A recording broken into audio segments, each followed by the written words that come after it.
안녕하십니까. 반갑습니다. 또 새로운 주일이 되었습니다. 우리 좌우로 인사 한번 나누겠습니다. 샬롬, 잘 오셨습니다. 잘 오셨습니다. 네. 이제 오늘의 말씀을 우리 시작하기 전에 잠깐 제가 기도하겠습니다. 자비하신 아버지 하나님 늘 감사합니다. 이 시간 또한 주님께서 귀한 성의를 허락하셔서 주님 전에 나와 예배를 드리며 주의 말씀에 귀를 기울입니다. 하나님 이 시간을 축복하시고 온전히 성령으로 함께 하셔서 주님의 귀한 말씀에 우리의 마음의 문이 열리는 시간 되게 도와 주시옵소서. 감사드리며 예수 그리스도의 이름으로 간절히 기도하옵나이다. 아멘.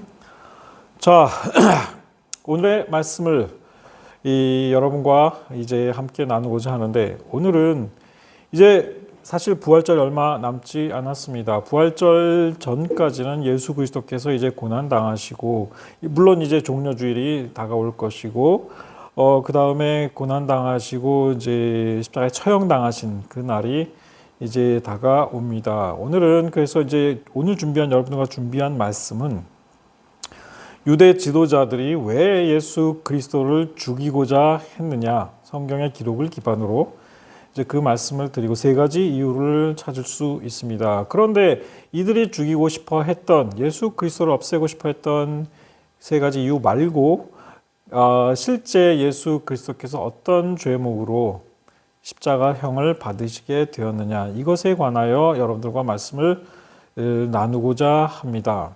그리고 이 일을 행한 사람들에 대한 성경의 심판과 평가는 어떠했는지, 이런 것들을 한번 살펴보겠습니다. 자,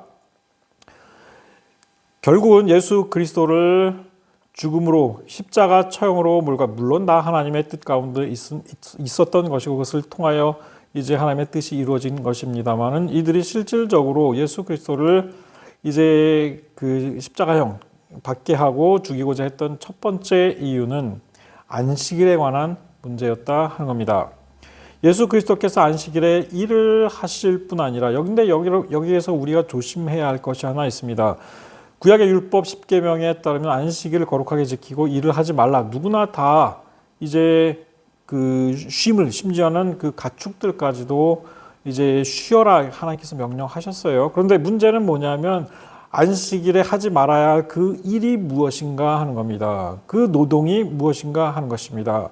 이것을 당시에 바리새인들과 율법사들이 사실상 임의로 규정을 해서 자신들이 모세의 율법, 구약 율법에 기록된 것 외에도 613가지의 그 별도의 규정들을 만들었고, 그러니까 자신들의 율법 해석을 바탕으로, 그 다음에 그 외에도 수많은 장로들의 그 전통, 지켜야 할 것들, 너무나 많은 그 짐이었던 거죠. 이런 것들을 예수 그리스도께서 거부하셨다 하는 겁니다. 자, 하나하나 보겠습니다. 출애굽기 31장에 따르면 너희는 안식일을 지킬지니 그날을 더럽히는 자 모두 죽이라. 이렇게 명령이 되어 있어요. 그날에 일하는 자는 모두 그 백성 중에서 그 생명이 끊어지리라 하는 겁니다. 다시 말해서 안식일은 말 그대로 안식이었습니다. 6일 동안 하나님께서 창조하시면서 이제 일을 하셨고, 그러니까 7째 날 쉬셨는데 그것을 기념하는 날이긴 한데, 이 안식일의 취지는 쉼을 주라 하는 거였다 하는 겁니다. 이 말은 뭐냐면 그 이후에 많은 백성들, 그러니까 이스라엘 백성들 안에도 그 집안의 종이나 가축들 욕심 때문에 쉬지 않고 이제 7일 내내 월화수목 금금금 이런 식으로 이제 일을 시키던 이런 것들이 있었단 말이죠. 그러니까 아예 율법으로다가 안식일에는 반드시 쉬게 하고, 그것을 어기면 이제 그러니까 죽임을 당할지라 이렇게 강하게 명령을 하셨다 하는 겁니다. 이거는 사람을 보호하기 위한 것이었죠. 자, 그럼 어쨌든 간에, 근데 안식이라면 상식적으로 여러분들이 아셔야 합니다만은, 안식일이라 하면 유대 이제 달력으로 금요일 저녁 그러니까 해질 때부터 시작해서 토요일 저녁 해질 때에 끝이 나게 되어 있습니다. 근데 그러면 우리 그리스도인들은 안식일은 안 지키죠. 안식일은, 유대인들이 지키는 안식일은 금요일 저녁에 시작돼요. 그 다음에 토요일 저녁에 끝이 나고, 우리 주일은 안식일이 결코 아닙니다. 여러분들은 다 아실 거라고 생각을 해요. 그러면 왜 그리스도인들은 주일을 지킬까요?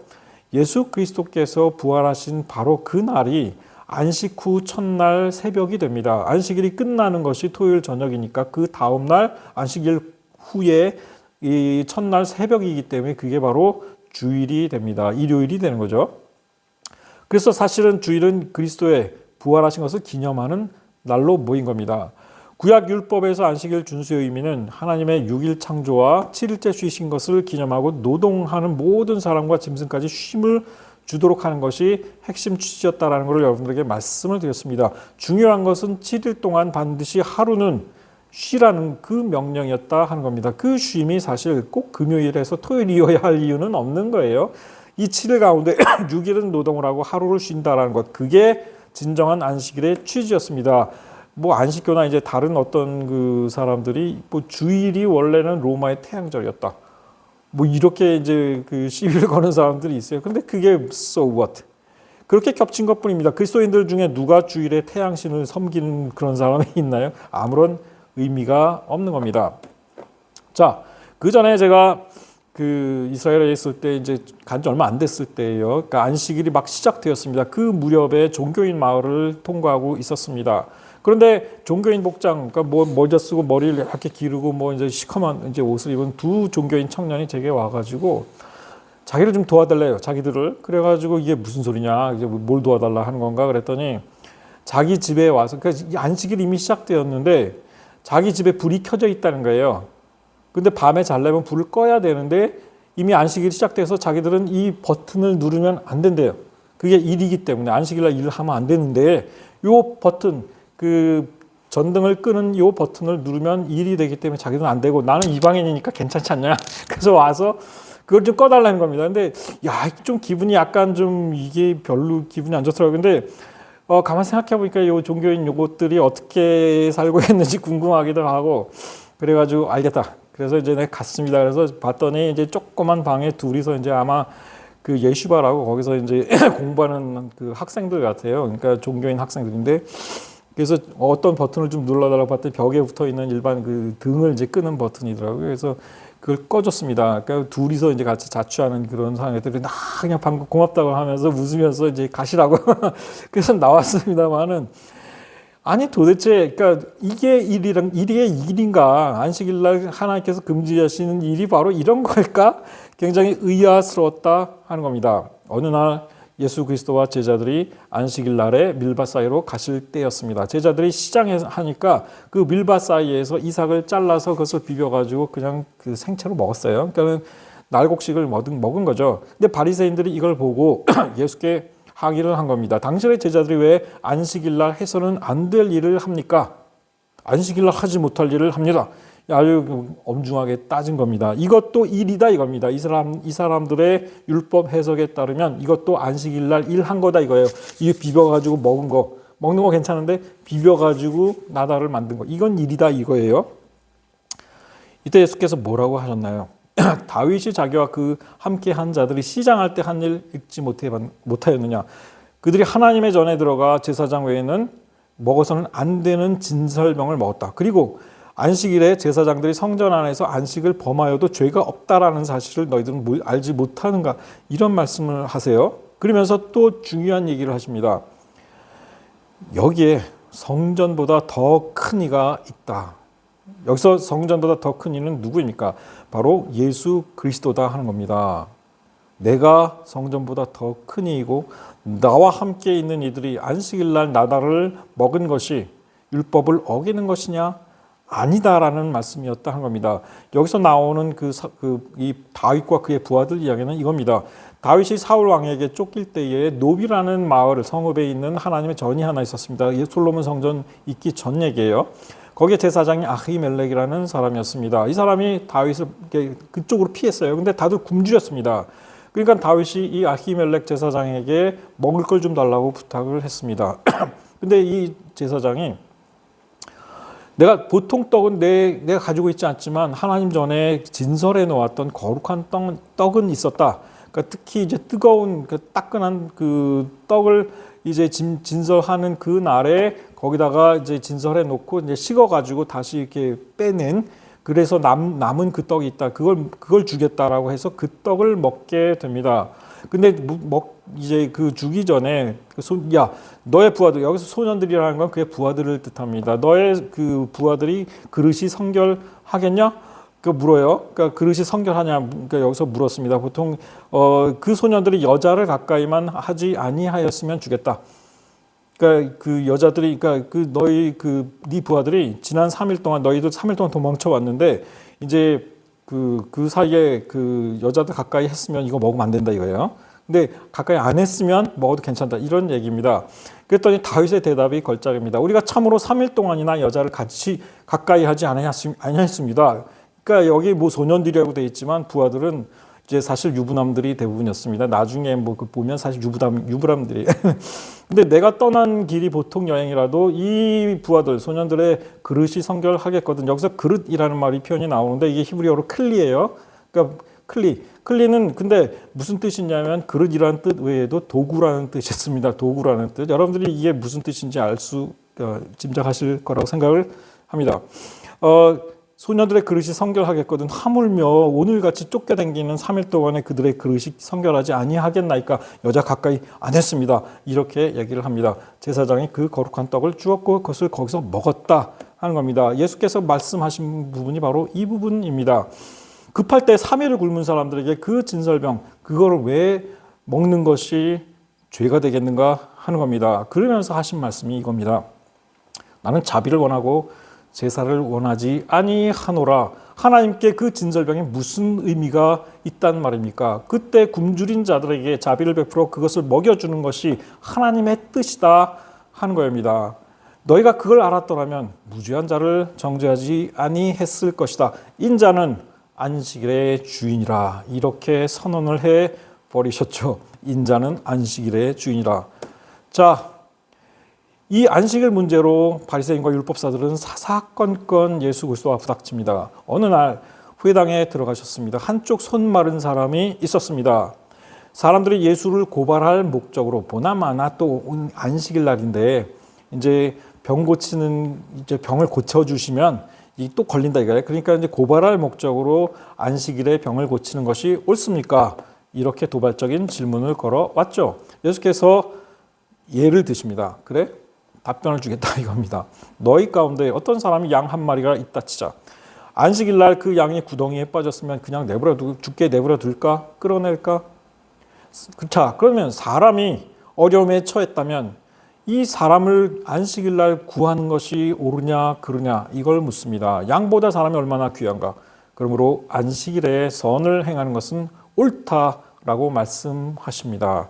안식일에 일하는 것, 그 일이 무엇인지를 놓고 이 바리새인과 율법사들, 이 사람들은 자신들이 수많은 규정들을 만들어 놓고 그것을 지키지 않으면 율법을 어긴 걸로 판단을 하고 정죄하려 했으나 예수께서는 바로 이 같은 이들의 임의의 규정들을 다 무시하셨고 안식일의 참 의미와 뜻이 무엇인지 그것을 알아, 그것을 지키라 이렇게 말씀하셨습니다. 그러니까 안식일날 선을 행하는 것은 안식일을 범하는 것이 아니라 오히려 권장할 일이다라고 말씀을 하신 겁니다.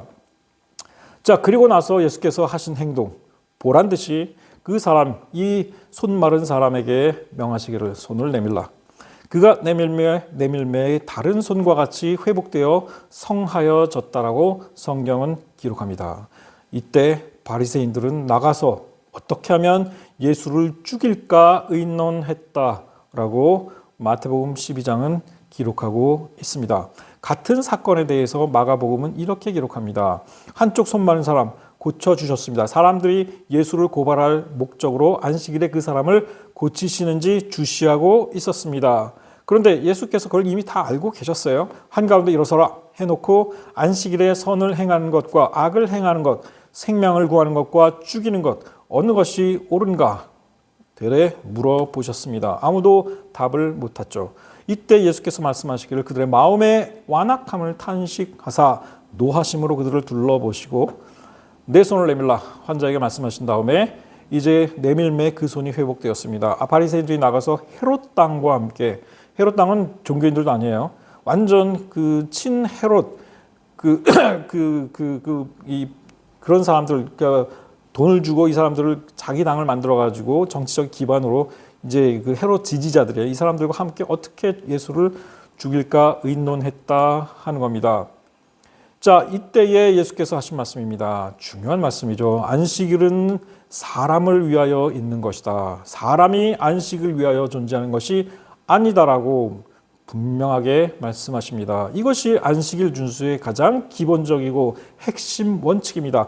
이것을 무시한 채 안식일에 자신들이 정해놓은 일의 리스트를 만들어 놓고 그걸 했느냐 안 했느냐를 가지고 사람을 정죄하던 이들에게 진짜 안식일의 의미가 무엇인지를 가르치신 겁니다. 안식일이 사람을 위하여 있는 것이지 사람이 안식일을 위하여 존재하지 않는다라고 말씀하시면서 다시 한번 이때에도 인자는 안식일의 주인이라 이런 말씀을 하십니다. 본인이 누구인지를 암시하셨던 거죠.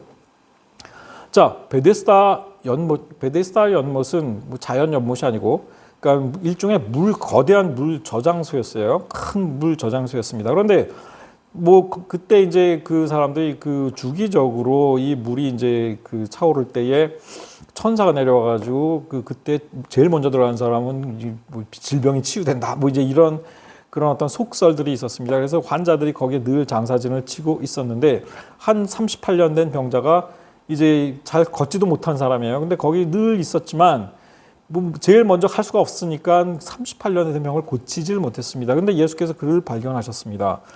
근데 그게 안식일이었어요. 일어나 내 자리를 들고 걸어가라 말씀하십니다. 그랬더니 그 사람이 바로 나와서 자리를 들고 걸어갔습니다. 이걸 또 트집을 잡습니다. 자리를 들고 걸어간 것, 그 다음에 안식일 날 사람을 치유한 것, 이거 일이다 하는 거예요. 이날은 안식일이니? 유대인들이 그 사람을 너 누가 고쳐주냐 물어봤어요. 안식일인데 내가 자리를 들고 가는 것 옳지 않다. 이거 그 안식일을 범한 거다. 그 사람을 정죄합니다. 자, 나중에 이제 자초지종을 알아보니까 예수님이 이제 치유를 해 주신 겁니다. 그랬더니 유대인들이 이것을 또 빌미 삼아서 안식일에 이런 일을 행하신다 하여 유대인들이 예수를 박해하게 된지라. 요한복음이 이렇게 기록합니다. 자, 이에 대해 예수께서 뭐라고 하셨나요? 내 아버지께서 이제까지 일하시니 나도 일한다. 이렇게 말씀하셨습니다. 6일 동안 일하시고 7번째 날 쉬셨는데 그 다음 주에도 그렇게 하셨나요? 하나님이? 아닙니다.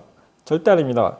6일 동안 창조하시고 7째 날 쉬신 것은 바로 안식일을 제정해서 사람들로 하여금 결국은 노동 가운데 한 번은 쉬도록 나중에 그 미래에 무슨 일이 있을지 이미 다 알고 계신 거예요. 그게 근거가 된 건데 하나님께서 6일 동안 일하시고 하루 쉬셨는데 매주 그렇게 하신 그거 아니다 이겁니다. 내 아버지께서 이제까지 일하신 나도 일한다. 이렇게 말씀하십니다. 유대인들이 이로 말미암아 더욱 예수를 죽이고자 했다. 성경은 이렇게 기록하죠. 이는 안식일을 범할 뿐 아니라 하나님을 자기의 친아버지라 하여 자기와 하나님을 동등으로 삼으심이로라. 여기까지 그 이유가 나오게 됩니다. 사실 이게 두 번째 이유가 되죠. 예수 그리스도께서는 사실상 바리새인들과 율법사들의 기계적인 율법 해석을 무시한 것이고 또 자신들이 만들어낸 그 율법 해석을 바탕으로 만들어낸 수백여 가지의 그 수많은 규정들을 완전히 무시한 겁니다. 이 안식일의 진정한 의미를 깨닫지 못한 이들에게 따끔한 일침을 주신 거죠. 그러니까 예수 그리스도가 그냥 미웠던 겁니다. 이들은 그냥 미웠던 겁니다. 자신들은 이와 같은 율법 해석과 자신들이 만들어 놓은 이 율법 규정을 바탕으로 백성들에게 큰 권한을 행사했고 그것이 그들의 권력이 되고 있었다 하는 거죠. 자, 두 번째 이유를 보겠습니다. 왜 이들은 예수 그리스도를 죽이려 했을까? 이유는 스스로를 하나님의 아들이요 스스로를 하나님이라 칭하는 신성모독, 이들의 입장에서 볼 때는 신성모독이었어요. 그리고 메시아이자 왕으로서 자기 자신을 드러낸 것, 그것 때문에 예수 그리스도를 죽이고자 했습니다. 유대 종교 지도자들 절대 믿거나 인정하고 싶지 않았던 사실이었다 하는 겁니다. 유대인들은 이로 말미암아 예수를 더욱 예수를 죽이고자 하니 이는 안식일을 범할 뿐 아니라 하나님을 자기의 친아버지라 하여 자기를 하나님과 동등으로 삼으심이로라. 요한복음 5장 18절의 말씀입니다. 자, 예수님께서 이렇게 말씀하신 적이 있어요. 내가 그들에게 영생을 주노니 영원히 멸망하지 아니할 것이요 내가 그들에게 영생을 준다. 영원한 생명을 준다. 또 그들을 내 손에서 뺏을 자가 없느니라. 그들을 주신 내 아버지는 만물보다 크시며 아무도 아버지 손에서 빼앗을 수 없다. 나와 아버지는 하나이라. 이렇게 말씀하셨어요. 내가 영생을 그들에게 줄 것이요 나와 아버지는 나와 하나다 라고 말씀하신 겁니다. 야, 이걸 보니까 유대인들은 그냥 죽이려고 의논한 정도가 아니라 돌을 들어서 예수 그리스도를 쳐 죽이려고 그 정도로 분노했다 하는 겁니다. 이 유대인들이, 그러니까 이 종교 지도자들, 특히 바리새인과 율법사들, 예수 그리스도에 대하여 따지고 늘기 시작합니다. 내가 아버지로 말미암아 여러 가지 선한 일로 너희한테 많은 선한 일을 보였는데 뭐가 문제야? 이렇게 하니까 이들이 뭐라고 했나요? 어떤 일로 나를 돌로 치려냐 물었을 때 이들이 답하기를 선한 일로 말미암아 우리가 너를 돌로 치려고 하는 게 아니라 신성 모독으로 말미암아 돌로 치려 하는 것이다 하면서 내가 사람이 되어 자칭 하나님이라 함이로라. 예수 그리스도가 누구인지를 알지 못했고 또 말을 해줘도 그들은 믿거나 그걸 결코 받아들이지 않았습니다. 그러니까 예수 그리스도의 그와 같은 이야기들은 전부 신성 모독이라고 생각을 했고 자칭 하나님이라 함, 이걸 가지고 돌로 치려고 했다 하는 거죠.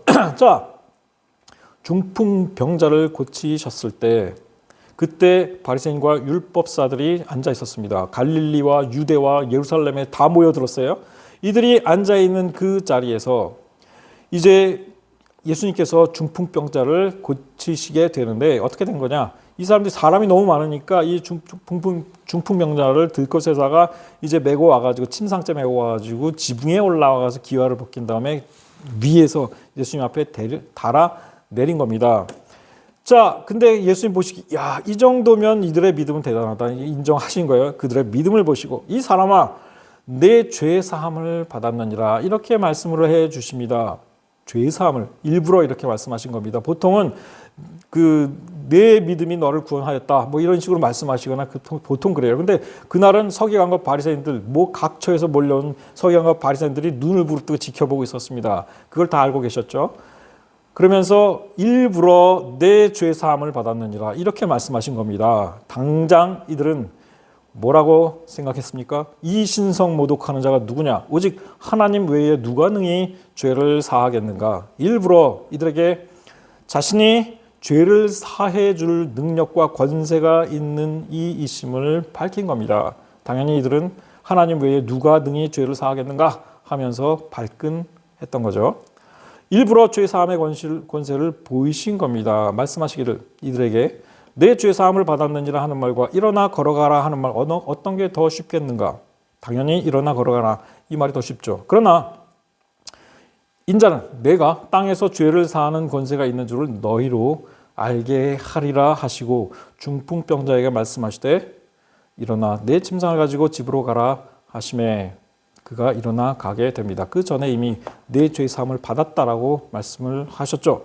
자, 이게 바로 두 번째 이유였습니다. 예수 그리스도의 정체성과 관련된 신성 모독이라 받아들였기 때문에 죽이고자 했습니다. 이들이 예수 그리스도를 믿지 않았고 율법에 어쨌든 일하지 말라. 근데 자신들이 물론 그들의 해석 문제가 있었어요. 이런 이유 때문에 예수를 죽이고자 했다. 어느 정도는 납득할 만할지도 모르겠습니다. 그러나 세 번째 이유는 전혀 그렇지 않은 이유였습니다. 이것은 순전히 정치적인 이유였다 하는 겁니다. 세 번째 이유는 밀란 발생을 핑계로 한 정치적인 이유였습니다. 이들이 예수 그리스도를 죽이고자 했던 이유. 많은 표적을 이루고 수많은 백성들이 그를 따르니까 이것은 곧 밀란이 일어날 조짐이다라고 여겼고 밀란이 일어나면 로마 당국이 이것을 반란으로 규정하고 우리를 공격한다. 그러면 우리 백성이 전부 다 죽게 된다. 이런 논리였어요. 대제사장들과 바리새인들이 공회에서 예수 그리스도의 문제를 놓고 논의를 합니다. 대제사장들과 바리새인들이 공회를 모으고 이르되 이 사람이 많은 표적을 행하니 어떻게 하겠는가? 수많은 사람들 결국 모든 사람이 그를 따르고 믿을 거 아니냐 이겁니다. 이게 이들이 처한 위기의식이었습니다. 자기들 나 몰라라 하고 예수 그리스도를 따르게 되면 어떻게 되겠냐? 로마인들이 와서 우리 땅과 민족을 빼앗아 가리라. 이게 논리였습니다. 사실은 다른 모든 백성이 자기들을 버리고 예수 그리스도를 따를까 두려웠던 겁니다. 근데 로마를 핑계를 댑니다. 이게 밀란이 일어난다. 이런 식으로 자의적 해석을 내는 거죠. 근데 그때의 대제사장들과 백성의 장로들이 가야바라 하는 대제사장이 관정에 모였는데 그때 그 해에 이제 돌아가면서 이게 대제사장 역할을 맡았어요. 근데 가야바라 하는 사람이 대제사장이었습니다. 그의 관청에 모여서 예수를 흉계로 잡아 죽이려고 의논하되 밀란이 날까 하노니 명절에는 하지 말자. 예수님 따른 무리가 많으니까 명절에 하지 말고 사람 많이 모이지 않는 한산할 때 하자. 뭐 이런 얘기를 했습니다. 근데 그때 그 해의 대제사장이었던 가야바가 이런 제안을 합니다. 야, 니네들 정말 뭘 아는 게 없구나. 그러면서 당신들 정말 아는 게 없어. 하면서 한 사람이 백성을 위하여 죽어서 온 민족이 망하지 않게 되는 것이 너희에게 유익한 줄을 생각하지 아니하는도다. 그러니까 은밀하게 죽이자 하는 그런 계략을 낸 겁니다. 이날부터는 그들이 예수를 죽이려고 모의하니라. 성경은 이렇게 기록합니다. 이들의 의도는 순수하지 않았습니다. 안나스, 그러니까 예수님께서 이제 잡히셔서 조사를 받게 됐을 때 안나스에게로 먼저 끌고 갑니다. 근데 이 안나스는 누구냐? 그 해의 대제사장이었던 바로 이 가야바의 장인이었습니다. 가야바는 대단한 대제사장 집안 사람이었다 하는 거죠.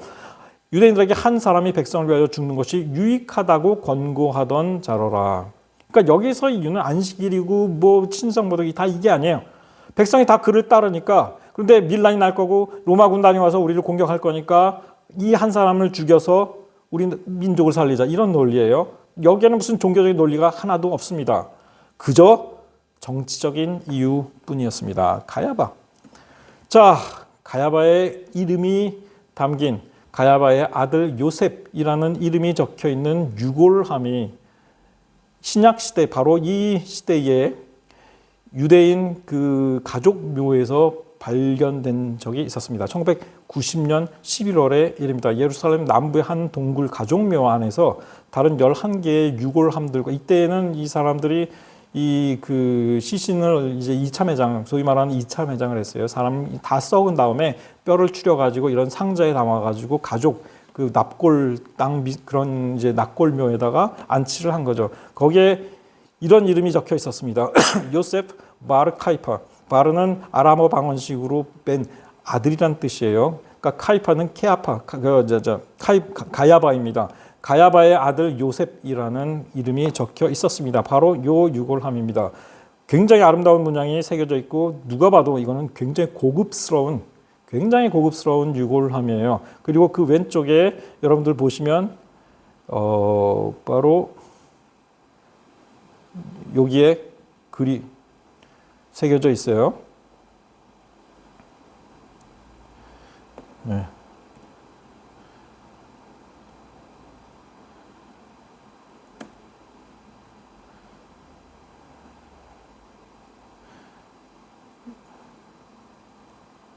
네, 가까스로 넘어갔네요. 자, 이게 여기에 보면 글을 좀 확대했습니다. 여기에 이 그 요셉, 가야바의 아들 요셉이라는 이름이 적혀 있습니다. 여기에 나오는 이 가야바라는 그 이 이름이 지금 우리가 성경에서 볼 수 있는 바로 이 이름이다라는 이것이 거의 뭐 학자들의 대부분 다 동의하는 사실입니다.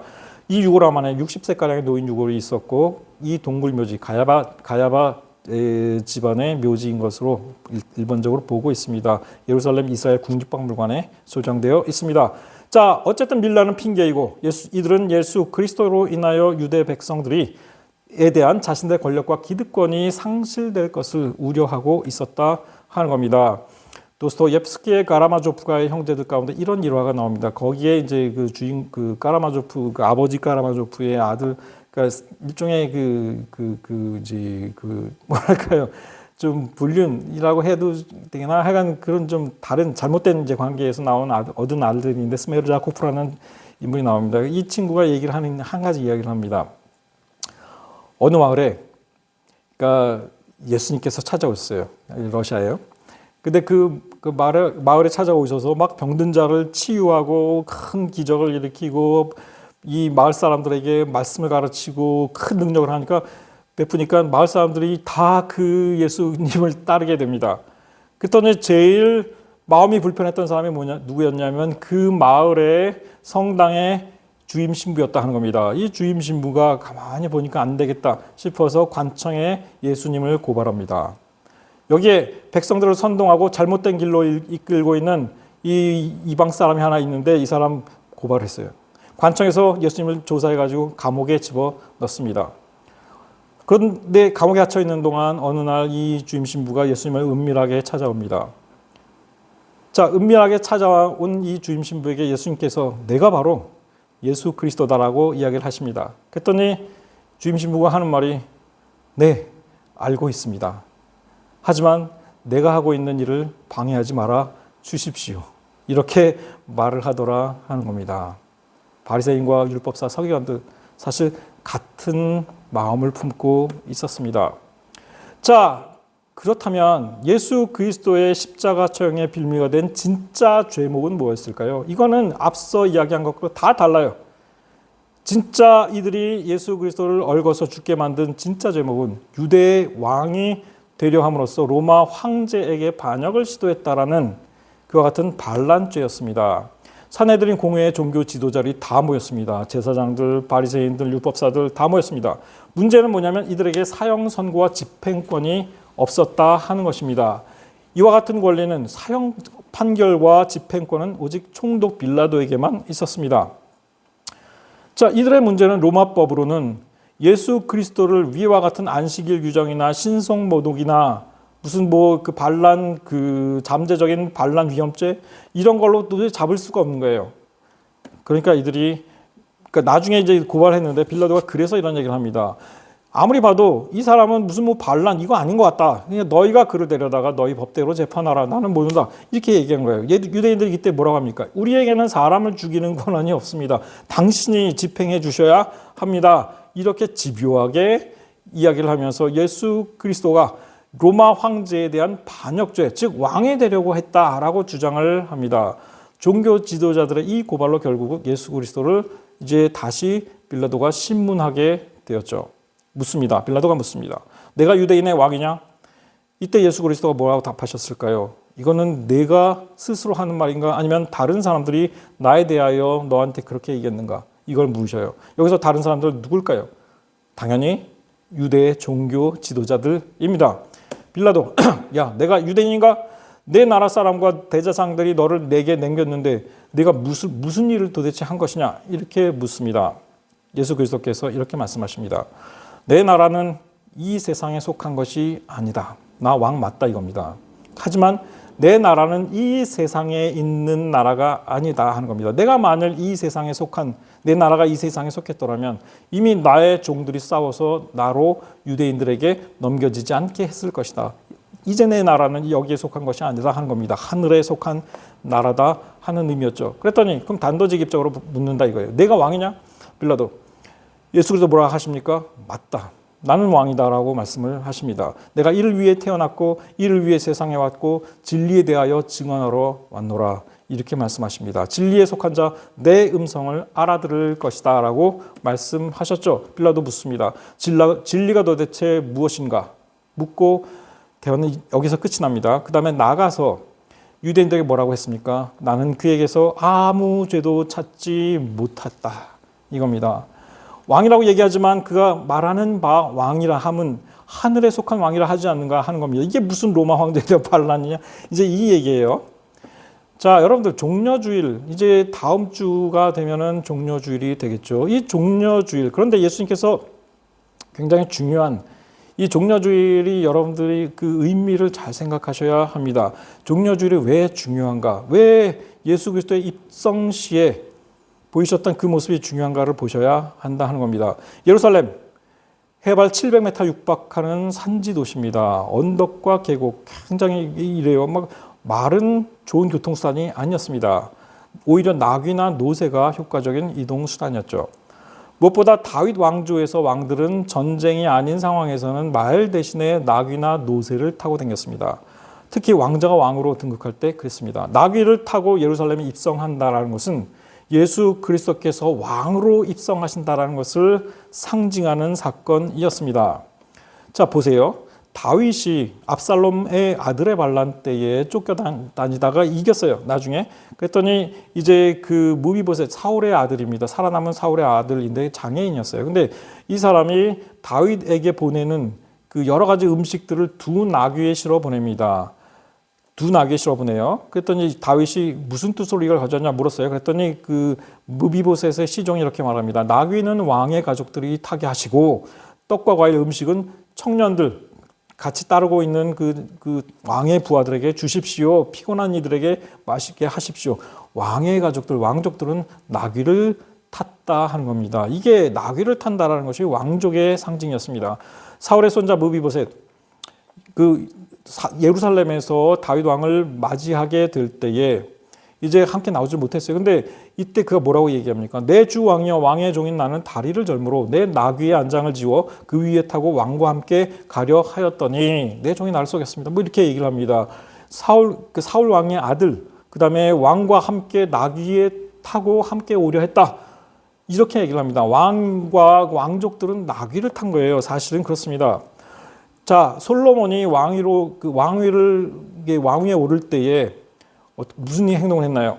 솔로몬은 다윗 왕의 노새에 태우고 인도하여 기온샘으로 가서 거기에서 제사장 사독이 이제 안수하고 기름을 붓고 이제 거기에서 왕위로 등극합니다. 왕위로 등극할 때에 노새를 탔습니다. 다윗 왕의 노새였습니다. 나귀나 노새를 타는 것이 왕의 행위였다 하는 겁니다. 또한 두 번째 중요한 의미가 있습니다. 어린 나귀를 타시고 나귀인데 어린 나귀예요. 예루살렘에 입성하실 때 스가랴 9장 9절의 예언입니다. 시온에 따라 크게 기뻐할지어다. 예루살렘에 따라 즐거이 부를지어다. 보라 내 왕이 내게 임하시나니 그는 공의로우시며 구원을 베푸시며 겸손하여서 나귀를 타시나니 나귀의 작은 것 곧 나귀 새끼니라. 이거 누구에 관한 예언입니까? 예수 그리스도에 관한 예언이었습니다. 예수께서 마지막으로 예루살렘에 입성하실 때 어린 나귀를 타셨습니다. 이게 바로 이스라엘의 왕 되심을 나타내는 상징이었고 바로 이 스가랴 선지자의 예언이 이날 이루어졌다 하는 겁니다. 그런데 이 왕은 어떤 왕이었나요? 세상의 왕이 아니었습니다. 하나님 나라의 왕이었고 메시아로서의 왕이었습니다. 바리새인과 율법사들, 종교 지도자들은 이것을 받아들이지 못했고 이해하지 못했고 이것을 인정할 수 없었던 거죠. 자, 또한 이때에 종려가지를 흔들고 호산나라를 불렀습니다. 호산나 뜻이 뭡니까? 호시아 나입니다. 히브리어로 우리를 구원하소서 이런 뜻입니다. 백성들이 종려가지를 흔들며 호산나를 불렀다. 우리를 구원하소서 이렇게 일컬었습니다. 종려나무 가지를 가지고 맞으러 나아가 외치되 호산나 찬송하리로다. 주의 이름으로 오시는 이 곧 이스라엘의 왕이시여 하더라. 이걸 다 바리새인과 종교지도 다 봤거든요. 그러니까 이런 것들을 가지고 그가 왕 노릇하려고 로마 황제에게 반역한 것입니다. 이렇게 이들을 이제 예수 그리스도를 정죄하고 걸었다 하는 겁니다. 그런데 아무리 빌라도가 봐도 이건 아니다 이거거든. 그러니까 이 사람 죄 없는 거 아니냐. 자, 그런데 왜 이때 호산나를 외치고 이게 뭐가? 이게 사실은 초막절의 관습이었습니다.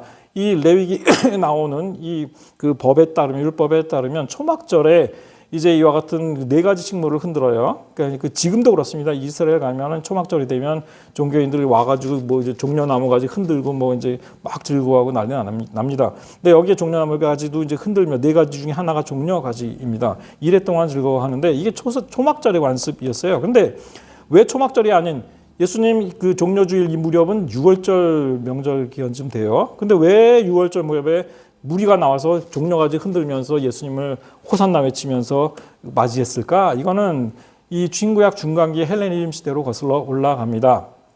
안티오쿠스 4세, 이 헬레니즘 제국의 이 왕이 유대인들의 어떤 그 종교적인 핍박을 굉장히 많이 가했습니다. 성전을 유린했고 이거에 대항해서 이 마카비 집안, 제사장 집안에서 이제 저항 운동을 일으켜서 예루살렘 나중에 전쟁 후에 예루살렘 성전을 탈환합니다. 이때의 지도자가 유다 마카비였고, 그러니까 그가 이제 성전을 다 정화를 해요. 이때의 유대인들이 그 지난 세월 동안에 지키지 못했던 초막절을 다 금지했었거든.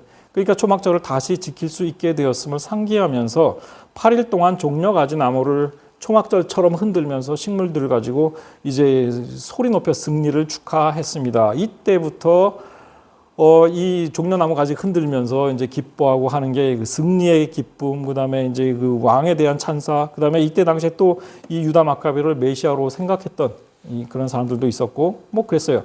그러니까 사실은 이때 이 호산나를 외친 것은 우리를 이방의 압제에서 구원하소서, 라는 의미가 있었다 하는 겁니다. 구약적인 의미의 호산나였습니다. 그러나 오늘날 우리 그리스도인들 신약적인 의미의 호산나는 무엇입니까? 우리를 우리의 죄에서 구원하소서.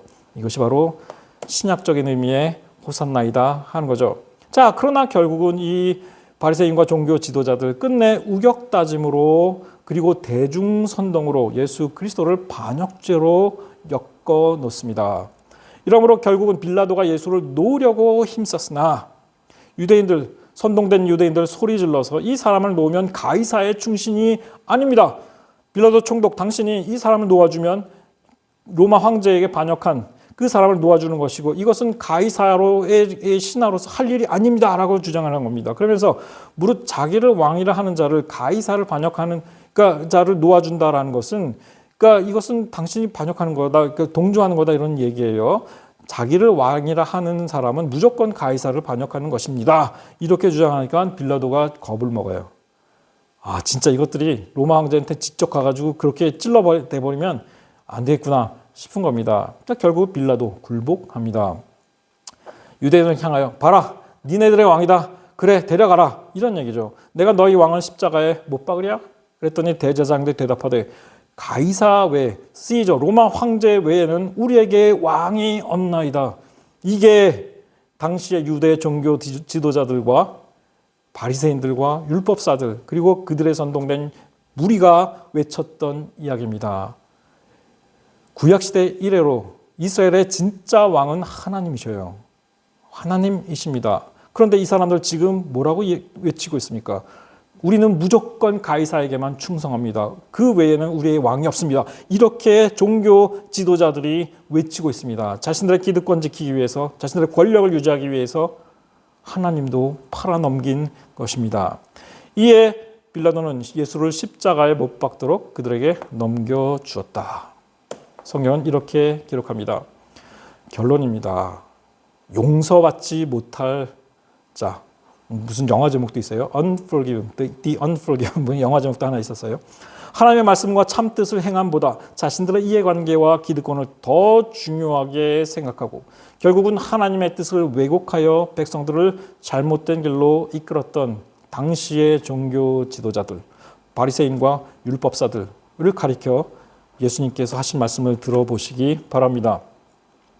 창세 이후로 흘린 모든 선지자의 피를 이 세대가 담당하되 아벨의 피로부터 제단과 성전 사이에서 죽임당한 사가랴의 피까지 그리하리라. 내가 너희에게 이르노니 과연 이 세대가 담당할 것이다. 화 있을진저 너희 율법 교사여, 너희가 지식의 열쇠를 가져가서 너희도 들어가지 않고 또 들어가고자 하는 자도 막았느니라. 자, 귀신 들려 눈 멀고 말 못한 사람을 치유해 주신 적이 있습니다. 이때 바리새인들 이걸 가리켜 뭐라고 했습니까? 이가 귀신의 왕 바알세부를 힘입지 않고는 귀신을 쫓아내지 못하니라. 즉 예수께서 이렇게 기적을 베푸신 것은 귀신의 왕 바알세불의 힘으로 그렇게 한 것이다 라는 주장을 펼친 겁니다. 이거에 대해 예수님께서 무시무시한 말씀을 하십니다. 내가 하나님의 성령을 힘입어 귀신을 쫓아내는 것이면 하나님의 나라가 이미 너에게 임한 것이다. 이것은 무엇을 말합니까? 하나님의 나라가 이미 너에게 임했다는 것은 이미 심판이 내려졌다는 얘기입니다. 그러면 내가 너에게 말한다. 사람에 대한 모든 죄와 모독, 사하심을 얻을 수 있다. 기회가 있다 이겁니다. 그러나 성령을 모독하는 것은 사하심을 얻지 못하겠고 성령의 역사를 바알세불, 귀신의 왕 바알세불의 역사로 몰아세운 너희들 사하심을 얻지 못한다 하는 겁니다. 누구든 말로 인자를 거역하면 사하심을 얻되 누구든지 말로 성령을 거역하면 이 세상과 오는 세상에서도 사함을 얻지 못할 것이다 라고 말씀하십니다. 무시무시한 심판의 말씀이셨죠. 바리새인과 율법사들과 종교 지도자들을 향한 말씀이었습니다. 자, 결국 백성들은 자신들이 내린 선택의 결과를 받았습니다. 빌라도 아무 성과 없이 밀란나려는 것을 보고 물을 가져다가 무리들 앞에서 손을 씻었습니다. 그리고 말하기를 이 사람의 피에 대하여 나는 무죄하다. 너희들이 우겨서 이렇게 된 거다. 이 사람이 죽게 된 것 너희들 때문이고 나는 상관없다. 손 닦았어요. 너희가 당하라. 자, 이렇게 이야기했을 때 이 백성들이 뭐라고 답합니까? 그 피를 우리와 우리 자손에게 돌릴지어다. 그 피를 우리와 우리 자손에게 돌릴지어다. 그로 인한 저주는 우리와 우리 자손이 받을 것이다. 이렇게 선언해 버립니다. 정말 자, 이에 바라바는 그들에게 놓아주고 예수를 채찍질하여 하여 십자가에 못 박히게 넘겨 주었죠. AD 70년 그 전에 예수님께서 예루살렘 성에 마지막으로 입성하시면서 눈물을 흘리셨습니다. 그때 뭐라고 하셨나요? 한탄하시면서 너도 오늘 평화에 관한 일을 알았더라면 죽을 뻔하였거니와 지금 내 눈에 숨겨졌구나. 날이 이를지라 내 원수들이 토둔을 쌓고 너를 둘러 사면으로 가두고 또 너와 및 그 가운데 있는 네 자식들을 땅에 메어치며 돌 하나도 돌 위에 남기지 아니하리니 이는 내가 보살핌 받는 날을 알지 못함을 인함이니라. AD 70년에 로마 군단이 예루살렘을 포위했습니다. 엄청난 공격 후에 수많은 예루살렘의 수십만에 달하는 예루살렘 주민들이 학살을 당하고 노예로 끌려갔습니다. 그 이후로부터 예루살렘의 유대인들이 별로 남아있지를 못했어요. 엄청난 재난을 당했습니다. 여러분, 성령을 거역하고 모욕하는 죄를 저지른 이 시대의 종교 지도자들, 그들이 말한 대로 결국은 그 피가 그들 자신에게 돌아갔습니다. 이 세상에서도 저 세상에서도 용서받지 못할 사람들이었습니다. 우리 자신을 돌아보기 바랍니다. 우리의 신앙은 순수해야 합니다. 거기에 나의 기득권, 나의 권력에 대한 욕심, 나의 욕망 이런 것들이 개입돼서는 안 된다는 이야기입니다. 사순절의 후반쯤에 우리에게 주시는 하나님의 귀한 말씀입니다. 기도하겠습니다. 자비하신 아버지 하나님, 우리 자신을 돌아보기 원합니다.